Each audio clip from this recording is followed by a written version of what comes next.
And the government has tonight withdrawn security attached to Azimio leader Raila Odinga ahead of his planned anti-government protest starting on Wednesday this week. Security withdrawn include those that protect him on his daily duties, as well as those guarding his homes in Nairobi, Kisumu and Siaya. Wiper leader Kalonzo Musyoka and more than 50 Azimio MPs have also had their security withdrawn by the state. Stephen Leto has more.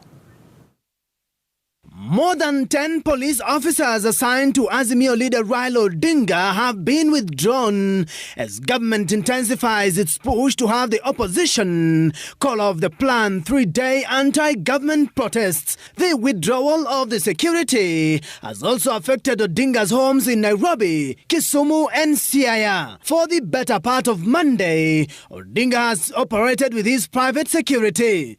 Odinga had yesterday raised concern over claims that the government has hatched a plot to harm Azimio leaders when they lead the demos this week. Odinga in a tweet this evening said, and I quote, "Starting on Wednesday, be ready for the game-changing maandamano. Tumechoka.net," end quote. The state has also recalled security officers attached to Wiper leader Kalonzo Musyoka in furtherance of its attempts to have the Azimio leaders call off their protests, whose frequency has now been increased to 3 consecutive days. 4 Nyanza governors, Gladys Wanga of Homa Bay, James Orengo of Siaya, Professor Anyang' Nyong'o of Kisumu, and Ochilo Ayako of Migori have also been affected with their security directed to report to Kisumu ahead of the countrywide 3-day nationwide demonstrations. Minority leader Opiyo Wandayi has told Citizen TV that more than 50 MPs allied to Azimio One Kenya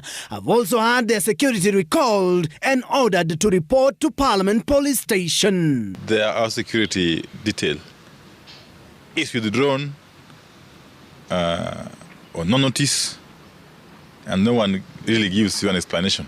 Earlier in the day, Azimio MPs held a parliamentary group meeting and insisted that the planned 3-day marathon protests will go on as planned despite the intimidation. That we are here to confirm that the peaceful protests are planned for Wednesday, Thursday and Friday this week are on, as earlier declared by our leaders.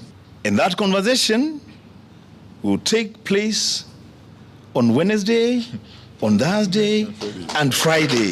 Kenyans want to eat, and they want to eat today. It doesn't matter how long you cover your ears. The parliamentary group meeting also deliberated on the use of force by the police while handling the protesters. It's clear that Kenya Kwanza is struggling on all fronts. We call on Kenyans to wake up to the reality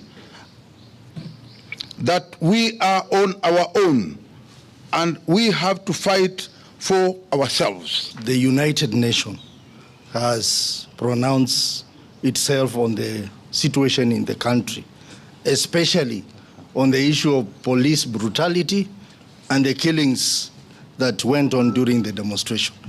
I want to state very clearly that the earlier petition by Azimio to ICC is very active. Hakuna vitisho ambavyo kwamba atavitoa ili watu waweze kunyamaza na kuvumilia. Watu wanataka chakula leo. Watu wanataka chakula kesho.